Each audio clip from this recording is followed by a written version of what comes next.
Hello साथियों, कैसे हैं आप सभी लोग। उम्मीद करता हूं आप सभी स्वस्थ होंगे और मस्त होंगे। मैं रितेश आप सभी का स्वागत करता हूं अपने मिशन सिलेक्शन कोचिंग क्लासेस एक और श्रावस्ती में।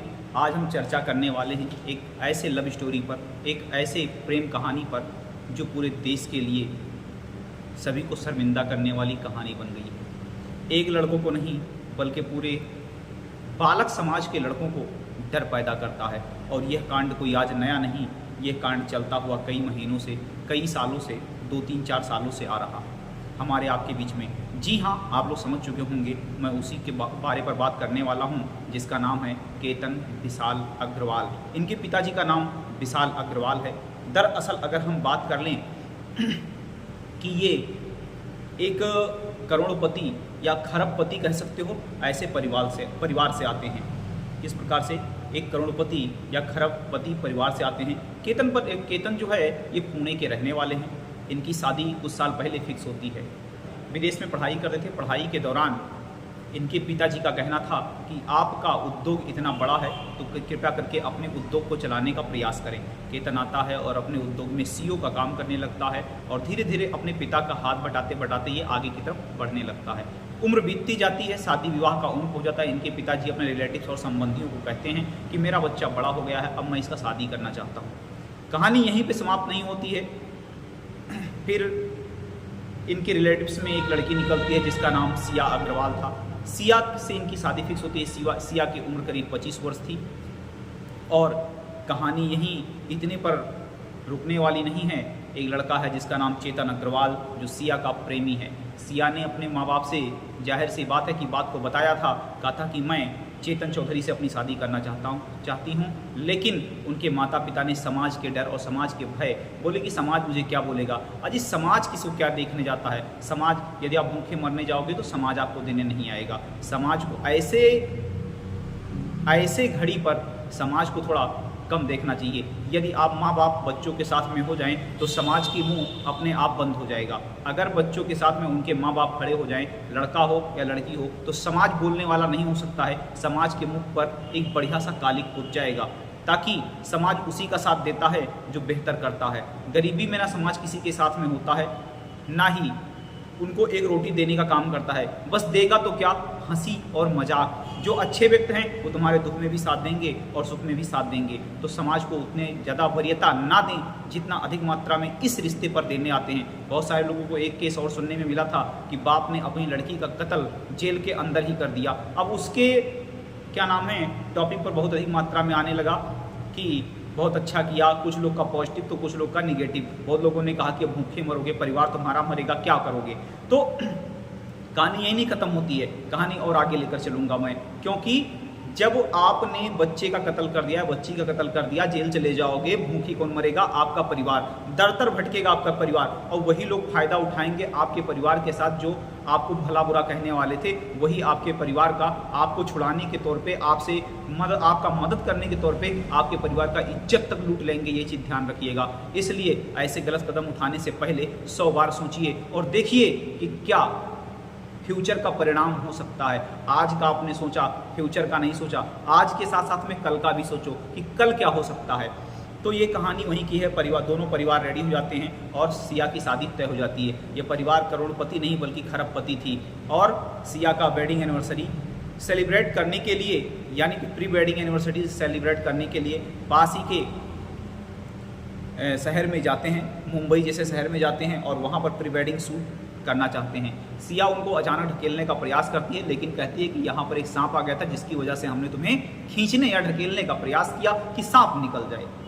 चलिए, बात तो यहाँ तक खत्म हुई। लड़के को जरा सा भाव भी नहीं हुआ कि उसने मेरे साथ ऐसा करने का काम किया। वहीं पर उसने बाली क्या नाम है प्री वेडिंग शूट के लिए एक रूम बुक करके रखा था, जिस रूम की कीमत करीब करीब 40 करोड़ थी। यानी कि अब परिवार से पता चलता है कि खरबपति थी। और बात यही नहीं समाप्त होता है, बात और आगे मैं लेकर चलूंगा।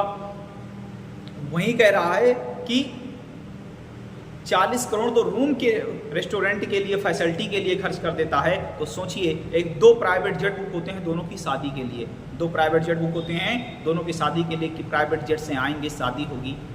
लेकिन ईश्वर ने लिखा कुछ और था, कहानी में ट्विस्ट कुछ और आना था। चेतन चौधरी और सिया आपस में मिलते हैं। चेतन चौधरी कहता होगा तुम्हारी तो शादी हो जाएगी, तुम तो बदल जाओगी। डिफरेंट प्रकार की कहानियाँ सामने को मिलते हैं, ताकि जिस प्रकार से एक लड़के एक लड़कियों को भाव या लड़की लड़के की तरफ होती हैं, ताकि देखिए तमाम सारे संत गुरु, तमाम सारे लोग ये भी कहते हुए चले आ रहे हैं, देखिए मैं तो क्या नाम है, पक्ष दोनों का लेना चाहिए भाई।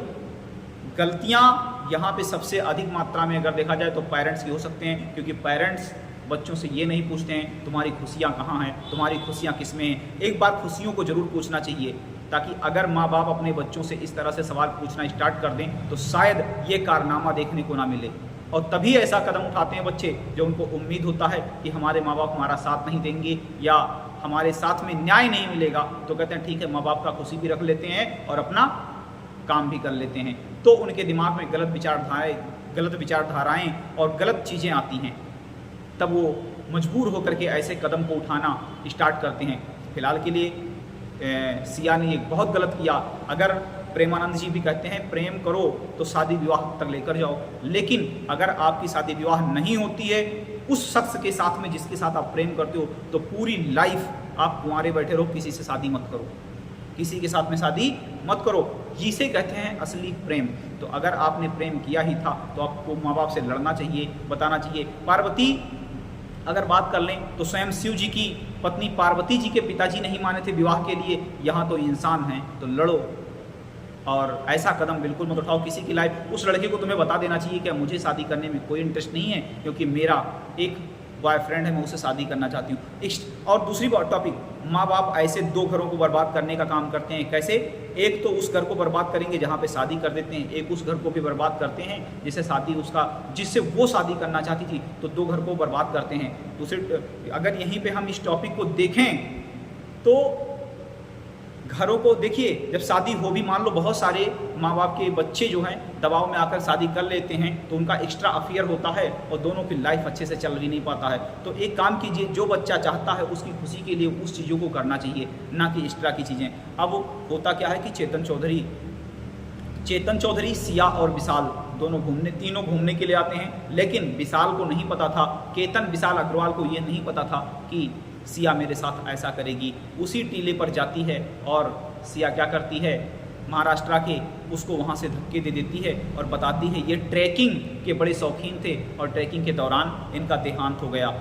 पुलिस को कुछ समझ में नहीं आ रहा था। पुलिस ने सोचा ऐसा यार इतना मजबूत टीला है, यहाँ पे बहुत सारे लाखों करोड़ों यात्री आते जाते हैं, किसी के साथ ऐसी घटना इस स्थान पे नहीं हुआ। उनके दिमाग में संदेह पैदा हुआ और उन्होंने क्या किया, साफ सवाल उठाया, सीसीटीवी फुटेज खंगालना स्टार्ट किया। जब सीसीटीवी फुटेज खंगाले गए तो वहाँ कुछ और दृश्य या नज़ारा देखने को मिला। इसी के शक के दौरान सिया को उन्होंने हिरासत में ले लिया। जब हिरासत में लिया तो ये कोई मजे हुए अपराधी तो थे नहीं। ये जब इनसे पुलिसिया कार्रवाई के दौरान सवाल पूछे गए तो इनके जुबान से बहुत सारे निगेटिव, बहुत सारे पॉजिटिव आंसर आना स्टार्ट हो गए और इसी के दौरान पुलिस ने उनको दे दबोचा और उनको जेल के कटघरे में डाल दिया गया। फिलहाल के लिए न्याय अभी पुष्टिकरण चल रही है, जैसे ही इसकी पुष्टिकरण होगी उस अनुसार पे आप सभी के सामने आएगा। लेकिन जाहिर सी बात है, कितने लोग मारे गए, फिर भी परिवार को समझ नहीं आता है। इन लोग को समझना होगा, जगना होगा। जब तक परिवार नहीं समझेंगे, आपकी बेइज्जती नहीं हो रही है? अब तो लाखों करोड़ों लोग जान चुके हैं, यदि वो घर से भग जाए तो भी आपकी बेइज्जती होगी। तो शायद इतने लोग नहीं जान पाते जितने लोग आज जान पाए हैं। अब क्या आपकी थू नहीं हो रही है? अब क्या आपकी बेइज्जती नहीं हो रही है? तो लड़की वालों को भी समझना होगा, लड़के वालों को भी समझना। दोनों को कंप्रोमाइज़ के साथ में, जब तक एक दूसरे से कंप्रोमाइज़ नहीं करेंगे तब तक जीवन में सफलता और ऐसी घटनाओं को रोक नहीं पाएंगे। और हर लड़के से मैं हाथ जोड़कर ये कहना चाहूँगा कि मेरे प्रिय साथियों, आप कभी भी शादी विवाह के लिए अगर एग्री हों तो सबसे पहले तो शादी उसी से कीजिए जिसको आप जानते हैं, जिससे आप प्रेम करते हैं। दूसरी टॉपिक कि अगर आप किसी ऐसे से शादी करना चाहते हैं जिसे माँ बाप चाहते हैं या आपके प्रेम में कोई नहीं है, आप सिंपल और साधारण सी ज़िंदगी जी रहे हैं, तो आप सबसे पहले लड़की से एक बार ज़रूर पूछिए क्या आपके लाइफ में कोई है। और लड़कियों को भी इस चीज़ के दबाव नहीं महसूस करना चाहिए, खुल करके अपने उस दोस्त से बताना चाहिए जो आपसे ऐसे विवाह करने के लिए अन्योन्य की तरफ आया है। उसे एक बार जरूर अपनी बात को बताएं कि मैं आपसे शादी विवाह करने में जरा सा इंटरेस्ट नहीं रखती हूं, क्योंकि मैं किसी और से प्रेम करती हूं। ये टॉपिक बहुत ही भले ही आज के समय में कुछ लोग को मेरी ये बात बुरा लगे, लेकिन कड़वा है और सच भी है। तो इस पे माँ बाप को भी ध्यान देना होगा।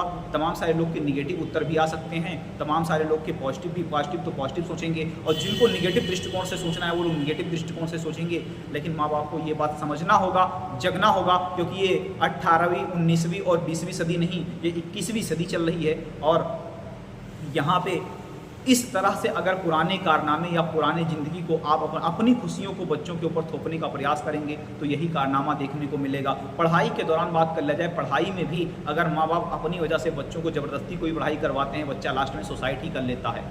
तो ऐसे बच्चों को ज़िंदगी जीने दें, ना कि उन्हें मजबूर करके सुसाइड करने दें या करवाने दें। तो अब आप लोग कमेंट करके मुझे बताइएगा कि यह वीडियो हमारा कितने हद तक अच्छा है और कितने हद तक सही नहीं है। दोनों दृष्टिकोण से, जिनको पॉजिटिव लगे पॉजिटिव उत्तर दीजिएगा, जिनको निगेटिव उत्तर लगे वो निगेटिव उत्तर दीजिएगा। पॉजिटिव और निगेटिव दोनों उत्तर को मैं सराहना करूंगा, और दोनों के द्वारा दी गई प्रश्नों का और उत्तरों के जवाब को मैं बहुत ही तहे दिल से स्वीकार करूंगा, और उसको जो मुझे अच्छा लगेगा नेक्स्ट वीडियो में फिर मैं आप सभी के सामने प्रस्तुत करूंगा। तब तक के लिए मैं मिलता हूं अपने अगले किसी क्लास में।